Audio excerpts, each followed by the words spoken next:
Hi, my name is Rika, and I'm so excited to be talking to you in this web event today about family pride.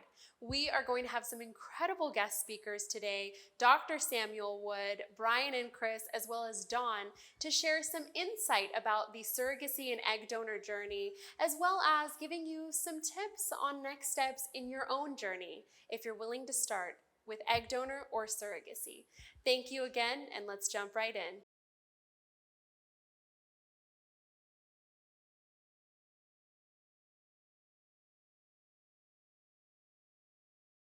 Thank you again for joining us today for our incredible webinar featuring family pride. I'm so excited to have our first special guest, Dr. Samuel Wood himself. He's been such a pioneer, not only in the fertility industry, but within the LGBT plus community as well. Dr. Wood, what made you find this place specifically? I think is a great place to start. You know, I had a chance to build out an entirely new fertility center, to do everything right. And I was so excited about it. I went all around town and I looked at different locations. And I was really disappointed because every place I went seemed to already have offices and labs and things like that. And I didn't think they were optimal. And then I was driving up Interstate 5 one day and I looked over and I saw this building. And I said, wow, that would be amazing if they have a place. And so I came and I looked, and the second floor was completely clear, was an empty shell, almost 20,000 square feet. And I said, this is the place. This is the place that we can build a fertility center the way it ought to be built. And so we designed it from scratch. We did everything as well as we could do it. We consulted with many people, leading embryologists, other physicians. We wanted it to be right. And we did build it out that way. And every time I would come in to look at the location, I would look out the window.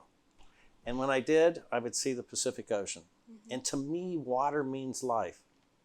And I love the quietude that patients feel here. They feel like they can succeed. And so many patients have been able to succeed here after failing many times before. So I love this place, and I'm glad that we have it to offer to our patients. Absolutely. And I think you brought up a really great point. Having built everything under one roof, and something that you've been able to do is not only have a fertility clinic, but offer families surrogacy and egg donation should they need to go that route. What made you want to include that as well within your fertility clinic? My goal was and is to have a place that anyone can come in, and whatever it is they need, it's here. They don't come in for one thing and have to go somewhere else to find an egg donor or find a surrogate. They can come here and they have all of the options readily available. And so not only do we offer those things, we actually stress that. We work very hard to make sure that we have substantial numbers of surrogates. We actually have thousands of egg donors. We have more egg donors, I think, than any other fertility center in the country. And I love that because I want patients to come in, have access to everything, and have a choice, to have a full choice so that they can find the exact situation that's right for them. Most people have multiple choices. Mm-hmm.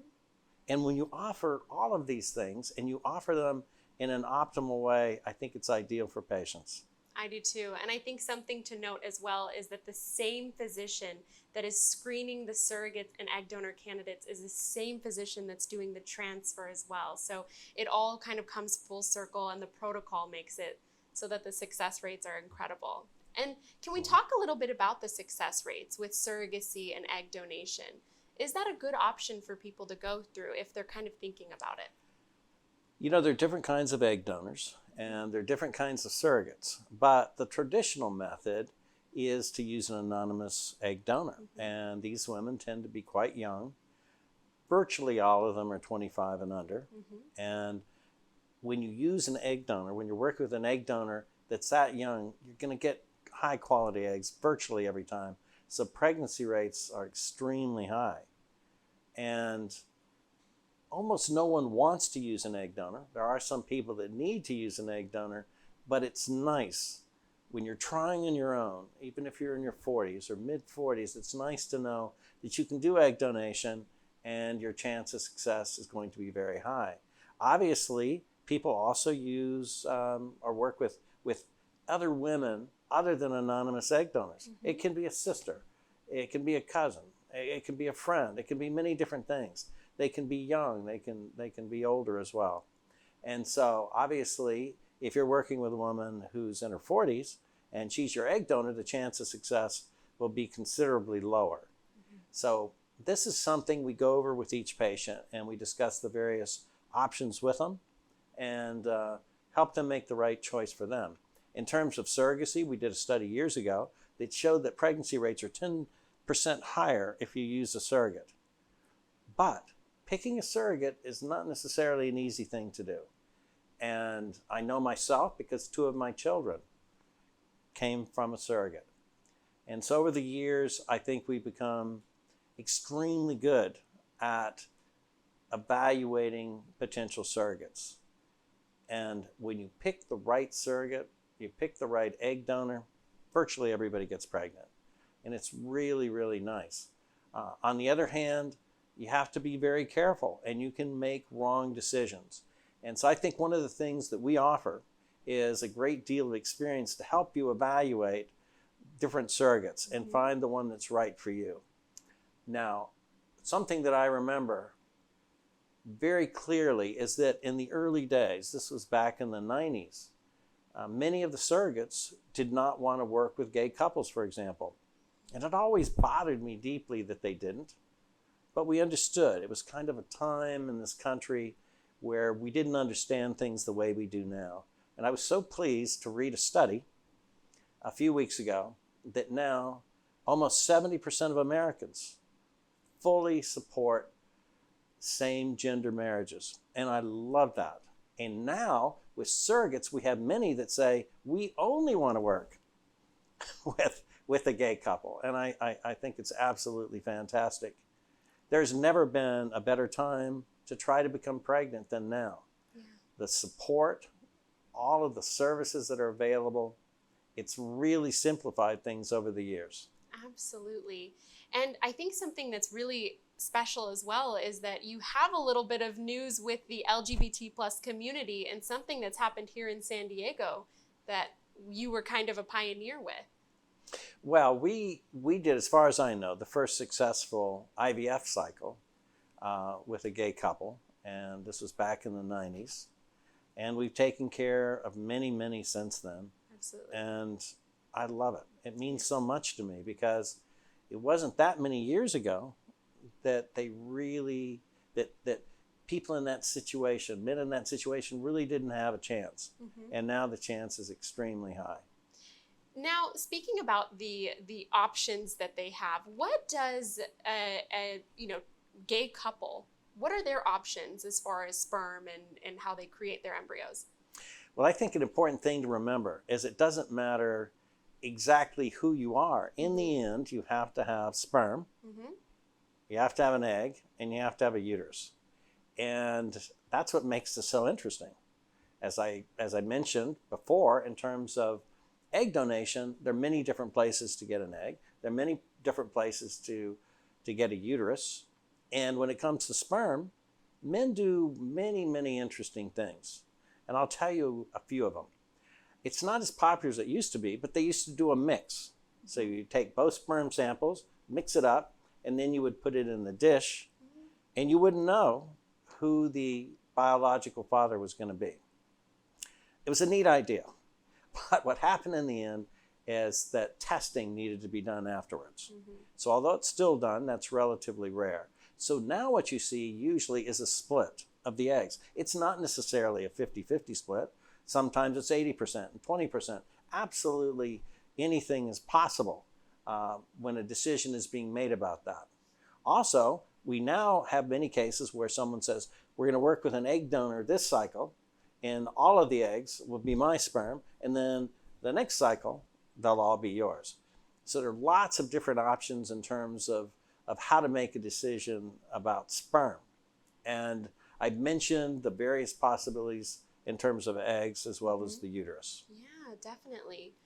Well, I think, luckily this place has everything that someone could need walking through the doors and the support, like you mentioned.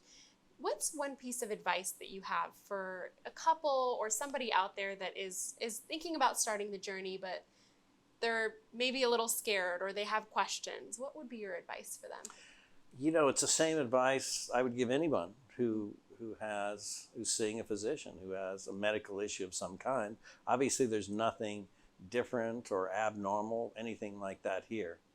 But I think you've got to take the time to understand. Mm-hmm. And don't let anyone push you in to doing anything quickly, more rapidly than the time it takes to truly understand. There are many decisions to be made. Mm-hmm. These are lifelong decisions. The decision that someone makes when they want to have a baby will influence every day for the rest of their life. A child's forever, under most circumstances.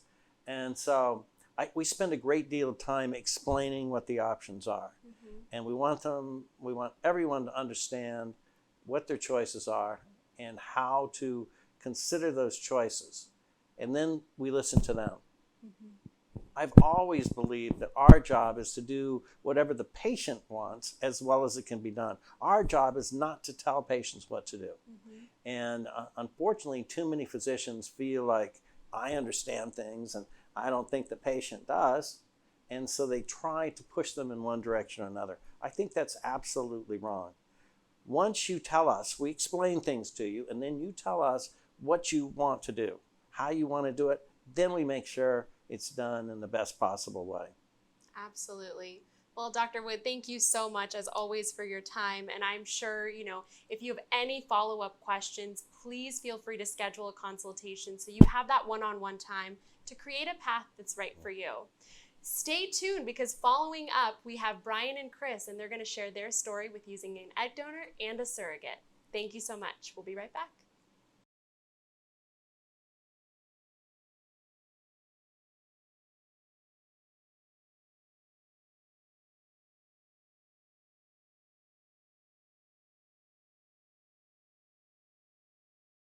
And we're back. This time around, we're here with special guests Brian and Chris.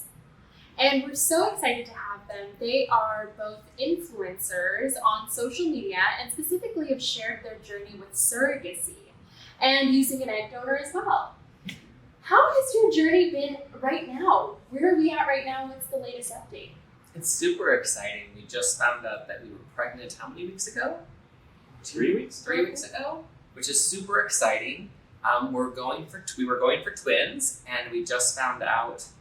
Sorry, guys, get the dates a few days ago that it's twins. It's twins. A few days ago. Both stuck. Mm-hmm. Oh my goodness! And how is she doing? How is your lovely surrogate? She's wonderful.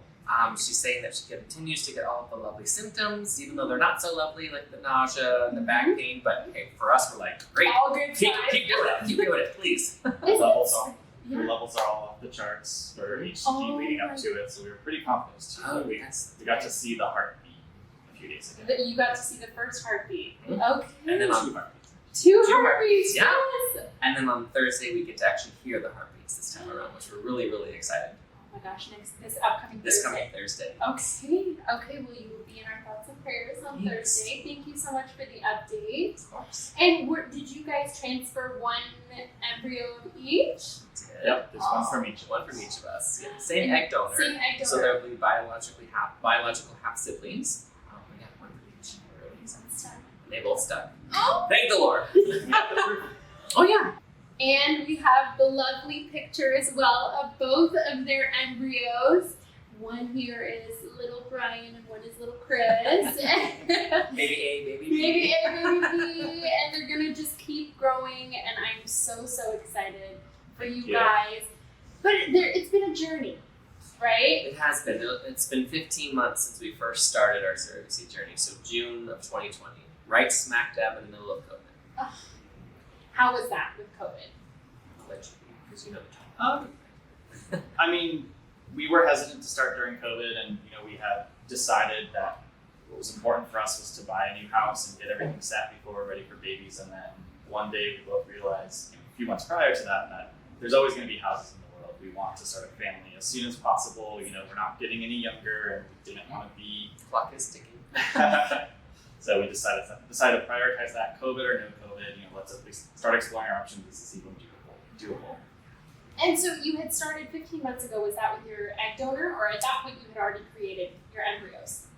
This was starting with our selecting a clinic first. We decided our first step was to get both of us tested, because we knew we wanted one from each of us, but if that wasn't in our cards, it could have changed our whole journey. Like if it could only be one and not the other, we may have chosen a different route. Of course. So that's where we started, was identifying a clinic and making sure we were both fertile. Yeah. Luckily, our swimmers were excellent. And that's so important. That's the first step right there. Finding a clinic is really important. Finding a clinic that you're comfortable with and that you feel safe and they're going to be the first babysitters of your little embryos. So you want to have them in a safe space. Do you have any embryos left? We do. We have quite a handful left. So they're on ice. Yeah. They're frozen. Yeah. So if we choose to have more down the line, we have that option to do so. But Oh my gosh. we lucked out with our egg donor. She gave us, I think, a total of 25 eggs. And then after they were screened, it went down to 22. So we were able to split them 11 and 11. And then obviously we fertilized. And then 11 total. Yeah. High High-quality eggs at the very end between the two of us. Which I hear is good. 11 is incredible for a full cycle. It's really, really great. And then you did EGS testing to find out gender and any abnormalities and all of that. So 11 came back normal after EGS. That is incredible. Yeah. It's crazy to know that we know the genders of all.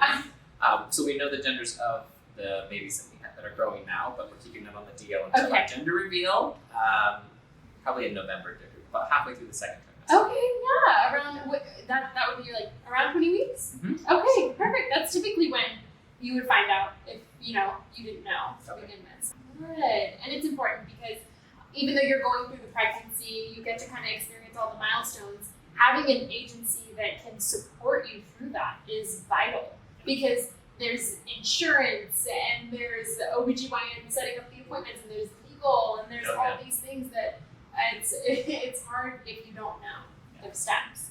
And so you had picked your surrogate and then you jumped into legal, or how did that process go for you guys? Yeah, so we actually started with just an egg donor. Okay. We had that financing worked out. Let's at least get started. Let's get our embryos made. And we found our actual surrogate who we were supposed to have the whole time. It just took a little longer to find her. Yes.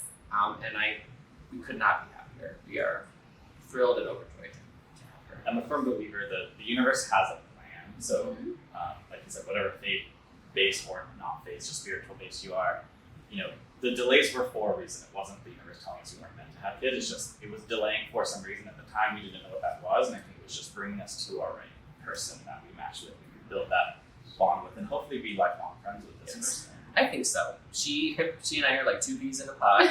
When we did the Zoom meeting, when we interviewed her and she interviewed us, it was like an instant I have that feeling again. A little scared, but I have that feeling. I'm like, she seems so great. And we talked for 2.5 hours. And then after we got off the phone or the Zoom, we immediately matched and she matched, and then they started the match paperwork. They got her in really fast for her psych evaluation. I think same day? Next business day. Okay. Which usually takes, like a week or 2 weeks. We matched Thursday evening. And Friday morning she had her psych and appointment. the results were back Monday. Yeah. And then the following week, this again, like I said, our agency, they came through so much. Also, we paid that doctor 6 times. Yeah. Yes. So he owes us if he can't give us a breakdown discount, time is money too. Move your appointments around. Yes. And then when the results came back, then she got to see our IVF doctor that same week to get all checked out, to get her blood tests, her husband, everything. They all got checked out. Results came back pretty quickly, and then from there, contract started, and then hormone injections, and then our embryo transfer was on July 15th, so just over a month ago. And it's crazy, we had to wait those 2 weeks after to do the first pregnancy test via the HCG. Chris had mentioned as well, like her levels were super high. When they did the transfer, her lining was 15 millimeters, which is oh my crazy. God. They say 8 is good. 8 is right? good. That's usually what they say. saying. We're like 8 is what we recommend. 15. And so we're like, does this mean not a guarantee, but does this mean that by implanting our little ones inside of her, like there's a stronger chance because her lining is so thick? And they said, yes, not guaranteed, but yes, that's how it can kind of look. And then when she got her HCG numbers, her first numbers were like just over 3,300, which was pretty high. And they said that that matches because we put in 2. And then 5 days later, she got it done again. Over 12,000 was her HCG levels. So we were like, okay, all signs are pointing to twins. Our doctor was like, I would be really surprised if we don't find 2 when you guys do your first ultrasound. We can't guarantee it, obviously, because it's still science, but we're hoping and praying for you, and it's looking good. And then we had our ultrasound a couple weeks ago, and we saw, no, not a couple weeks ago, I'm sorry, last week. It's all kind of a blur. There's so much has happened. I know. And then we saw 2 on the ultrasound and got to see their heartbeats, and it was so beautiful. We went out to celebrate at one of our favorite restaurants in Encinitas. I think I told you about the place. Yes. And then Thursday we're going back for the second ultrasound to actually listen to the heartbeats. Little guys. In the beginning of the process. I mean, obviously this was the dream, but I mean, isn't it crazy that we're here? Yeah, And we're so sitting crazy. here? It's getting real. It's getting real. Like every morning I'm just like, we're gonna be dads. Like it's finally happening. She's pregnant. They're going well. So Yeah. I know we're still only through the first trimester, so there's still risk involved, but she's monitored so closely, and she takes her hormone injections every day, and she's such a rock star. She's like, I'm feeling great, meaning all of the symptoms are still strong. She's like, I think my back pain is twice as bad than my last surrogacy, because she's done surrogacy before. And she's like, I think that's because, we have 2. So when we did our ultrasound, it all kind of confirmed. She's like, yep, that makes sense. Yes. And 2, they both stuck, and now they're growing into little fetuses. Oh my gosh. And, just only good news. And, I really do appreciate you guys sharing your story, because there are a lot of families out there that are where you were 15 months ago. Yeah. And they're kind of just thinking, is this the right thing for me? Or maybe somebody just got some bad news. Yeah. They're thinking, do I take that next step? Do you guys have any suggestions? Because you're here and, you've been there. You've been through the ups and downs. For me, I would just say, be very patient. I'm not a very patient person, especially when you're going through this journey and you're paying a lot of money to make all of this happen. You think that because we're paying, thousands of dollars, that all of this should be happening according to plan and on our timeline, and it's just not the case. But to be really patient and to be as positive as possible, even with the negatives or the setbacks or delays that someone may experience, to still remain hopeful and to be as positive as you can. Yeah. To add on to that, I would say, also during times of setback, take the time you need to process that. Yes. Grieve how you need to, but no, it's not a sign that you shouldn't be doing this. Like, in your heart where you want, what you want at the end of the day. If you were questioning whether you really wanted this or not, you wouldn't be on this journey. It's too intense. But grieve when you need to grieve, but also stay positive. Know the universe has a plan for you, and celebrate every milestone. Like, Absolutely. whether it's just a hooray, a pop of champagne, go out to dinner, go for a walk, something. Just celebrate every little win as well. So important. And you guys, again, have gone through it. You've kind of gone through all the ups and downs of all of this. And I'm just so glad that we're here, and I can't wait for the next amazing milestone. And we're going to keep celebrating with you both. And again, I know I'm talking not only for ourselves here at the clinic and our agency, but for everybody that's listening. Thank you again for sharing. And Of course. And we look forward to staying along with you on this journey. Yes. And we'll keep having Brian and Chris around to kind of get their insight and their knowledge and share more about their journey as well. And if you would like to follow them on Instagram, they are at Brian and Chris. Mm-hmm. Yes. And TikTok, it's new for us. We're trending. It's Brian and Chris. Okay, perfect. It's Brian with a Y. Brian with a Y. Yes. Okay. Great. Well, thank you again so much for being here with us. And I Of look course, forward Rika, to thank you. staying with you guys on the journey. Absolutely. Yeah. All right, stay tuned. We have our final guest coming right up.